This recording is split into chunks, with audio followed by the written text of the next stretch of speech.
हाथ जोड़े हुए हैं और संख्या ज्यादा है, संख्या जो पुलिस प्रशासन समझा रही है। और ये लाठीचार्ज और लाठीचार्ज और लाठीचार्ज। रोहित सर को देखिए,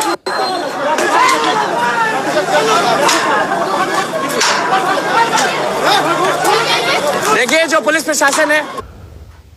ये 8 दिन से क्या चल रहा है भाई बिहार में? क्या चल रहा है मैं बताऊं? ये चल रहा है ना कि आप कुछ भी कर लो, हम तुम्हारे बाप हैं। बाप इन द सेंस कहने का मतलब यही है कि तुम हमसे कुछ भी मांग लो, तुम हमसे कुछ भी कह लो, हम वही करेंगे जो हमारे मन में आएगा, हम वही कहेंगे जो वो कहेंगे, हम वही करेंगे जो उनका आदेश होगा। ये देखो, ये बच्चे हैं बीपीएससी के एस्पिरेंट हैं, सो कॉल्ड बीपीएससी, जो हर साल एग्जाम कंडक्ट करवाती है और उसके जस्ट 2 महीने 3 महीने बाद फिर से री एग्जाम कंडक्ट करवाती है और अपने आप को भी फ्री एंड फेयर बताती है। ठीक है, कुछ बेशर्म चूतिए नेता लोग हैं, वो कहते हैं, उनका कहना है कि वो एक इंडिपेंडेंट बॉडी है, वो हमेशा सही करती है और जो करते आ रही है वो सही करते आ रही है। तुम्हें आंख में पट्टी बंधी होगी, तुम जात पात पे वोट लेते हो, जात पात पे ही वोट लेते आए हो जिंदगी भर। नीतीश कुमार जी जो हो गए, या फिर कोई भी नेता जो हमारे बिहार में आ रहा है, वो सिर्फ और सिर्फ जात पात पे वोट लेता है, रिजर्वेशन को फेंक के वोट लेता है, या फिर तलवे चाट के वोट लेता है। चाहे वो कोई भी गवर्नमेंट कोई भी फॉर्म करे, इरिस्पेक्टिव, हमारे बिहार का जो हाल है वो जिंदगी भर उसी तरीके का रहा है। लेकिन यार जब हद हो जाती है ना, तो बहुत ज़्यादा हद हो जाती है ना, तो फिर समझ लो बहुत ही एक्सट्रीम चला गया। 10 दिन से 8 दिन से बच्चे बैठे हैं इस तरीके से भूखे प्यासे। 5-7 बच्चे ऐसे हैं, कुछ फैकल्टीज़ भी हैं जो आमरण अनशन पे हैं, उनको पूछने के लिए कोई नहीं आया, उनको एक सलाइन चढ़ाने के लिए भी नहीं आया, उनसे बात तक करने के लिए कोई नहीं आया। वो सारे बेचारे हॉस्पिटलाइज हुए। हॉस्पिटलाइज होने के बाद अगर आप मूव कर रहे हैं तो उन पर देखो हाथ जोड़ रहे हैं बच्चे, लिटरली हाथ जोड़ रहे हैं वो, कि हम लोग आपसे लड़ने नहीं आए, हम बात करने आए हैं। और ये जो काले अंग्रेज लोग हैं ना, ये साले काले अंग्रेज लोग इस पे हाथ चला रहे हैं और इस पे लाठी चला रहे हैं, देख लो। और इनको पता नहीं है कि अगर ये लोग अपने फॉर्म में आ गए, ये लोग अपने फॉर्म में आ गए ना, क्योंकि इन्होंने देखो बहुत गरीबी देखी है यार, बहुत खराब, बहुत मतलब ज़िंदगी का हर एक खराब सिचुएशन इन्होंने फेस किया है। ये कोई चंडीगढ़ के बच्चे नहीं हैं, ये कोई पंजाब के बच्चे नहीं हैं, ठीक है। इन्होंने बहुत ही खराब ज़िंदगी देखी है। बिहार की स्थिति अभी देख लो, किसी भी चीज़ में कोई भी इंडेक्स उठा के देख लो, बॉटम में है। जहाँ पे 40 साल से सिर्फ पॉलिटिक्स की बात होती है, पॉलिटिक्स हब कहा जाता है, जहाँ पे सिर्फ और सिर्फ पॉलिटिक्स की बात की जाती है। पॉलिटिक्स बाहुबलिज्म को लेगा, पॉलिटिक्स कास्टिज्म की बात करेगा, पॉलिटिक्स रिजर्वेशन की बात करेगा, पॉलिटिक्स मतलब समझ लो कि अगर आप कहीं नर्क है ना, इंडिया में कहीं अगर नर्क है ना, तो वो बिहार में है।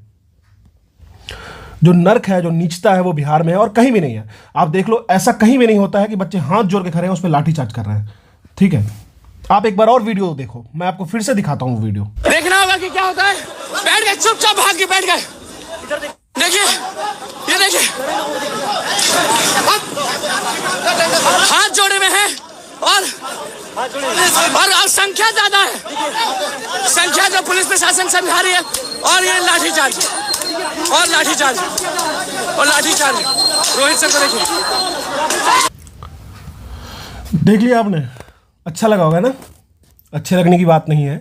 अगर आप पटना में हो और इन बच्चों का साथ नहीं दे रहे हो, तो आप खुद को देख लो कि आप किस तरीके से कहाँ स्टैंड करते हो। अगर आप इनसे थोड़ी भी बिलोंग करते हो और अगर आप पटना में हो, तो इनके पास जाओ, इनका सपोर्ट करो, ठीक है। और दूसरी बात रही ये बात कि उनकी मांग क्या है, उनकी मांग क्या नहीं है। अरे मांग कुछ भी हो, जायज़ हो, नाजायज़ हो, या फिर बेहुदा ही हो, मान के चलो, लेकिन क्या आप उनको इस तरीके से ट्रीट कर सकते हो? आज ही एक लड़का, सोनू नाम का लड़का, जो आज सुसाइड कर लिया है, ठीक है। किसने किया ये काम? किसके द्वारा किया गया ये काम? ये सिस्टम। और डायरेक्टली वो बोलते हैं, कुछ मतलब पॉलिटिशियन है, वो इतने गिरे हुए हैं, उनकी लेवल इतना गिरा हुआ है कि आप उनसे बात तक मतलब नहीं कर सकते हो। मतलब एक तो गुटखा खा के रखते हैं मुंह में, और कुछ भी बोलना हो तो सीधे बोलते हैं कि मतलब हम नहीं कर सकते हैं, कुछ प्रूफ लेके आइए। मतलब बच्चे आपको प्रूफ देंगे। क्वेश्चन आपकी 12:35 पे 1 बजे आपकी ट्विटर पे घूम रही है और आप कह रहे हैं कि प्रूफ ला के दो। मतलब इतने बेशर्म हैं, इतने बेशर्म। मतलब आप दुनिया में कहीं भी चले जाओ, आप अफ्रीकन कंट्री, नाइजीरिया चले जाओ, चैड चले जाओ, कहीं भी चले जाओ, आपको इस तरीके का ट्रीटमेंट नहीं मिलेगा, इस तरीके के लोग नहीं मिलेंगे जितना कि बिहार में है। मैं खुद बिहार से हूँ, मैं खुद एक बिहारी हूँ, लेकिन मुझे जो ये चीज़ें देख के जो मेरा खून खौलता है ना, वो मतलब बर्दाश्त नहीं होता मुझसे, ठीक है। बर्दाश्त बिल्कुल भी नहीं होता और होना भी नहीं चाहिए, और आपको भी नहीं होना चाहिए ये चीज़ें बर्दाश्त। मतलब इतना ज़्यादा, इतना एक्सट्रीम लेवल पे कोई नीचे नहीं जा सकता है। और रही बात सरकार की, तो वो हर 2 महीने पे यात्रा निकालते हैं, हर 2 महीने पे कुछ ना कुछ मतलब कहीं ना कहीं ट्रैवल करते हैं, और हर दूसरे से तीसरे महीने इलेक्शन होता है हमारे कंट्री में। और खासकर बिहार तो इलेक्शन की बात करते हैं, नेतागिरी की बात करते हैं, सिर्फ और सिर्फ इसी की बात करते हैं और माइग्रेशन की बात करते हैं बस। मतलब आप देख लो कहाँ तक ये जायज़ है। अगर आप पटना में हो तो आप गर्दनी बाग जाओ, आप कहीं भी हो आप कोशिश करो वहाँ जरूर पहुँचने की। मैं बस आपको यही इतना ही कहना चाहूँगा। एक एक बच्चा बीपीएससी, मतलब क्या है, ऐसा कौन सा एग्जाम है यार, 50-60 हज़ार रुपये की जॉब देते हो, रुपए छोड़ दो, मतलब क्या है जॉब। वहाँ पे जाओगे तो ऑफिस में ना वर्किंग कंडीशन सही होगा ना कुछ सही होगा, आसपास के लोग आपसे नीचे गिरे हुए अनपढ़ लोग आकर के आपको गाली देंगे। वो जॉब करने के लिए अच्छे अच्छे बच्चे, मतलब कितने बच्चे तो आईआईटी कानपुर से, आईआईटी दिल्ली से बीटेक ग्रेजुएट हैं, कितने बच्चे तो बहुत अच्छी जगह से, बीएचयू से, दिल्ली यूनिवर्सिटी से, जवाहरलाल नेहरू यूनिवर्सिटी से, मतलब अच्छे अच्छे बच्चे जो एक बार में अगर चाहे ना, अगर आपको एक बार उनसे बैठ कर डिबेट कर लो ना तो आप रो दोगे। लेकिन मतलब उनको आप बैठा के वो हाथ जोड़ के बैठे, उन पर लाठी चला रहे हो आप। मतलब बोलने वाली बात नहीं है, बहुत शर्म की बात है, बहुत ज़्यादा शर्म की बात है। ठीक है।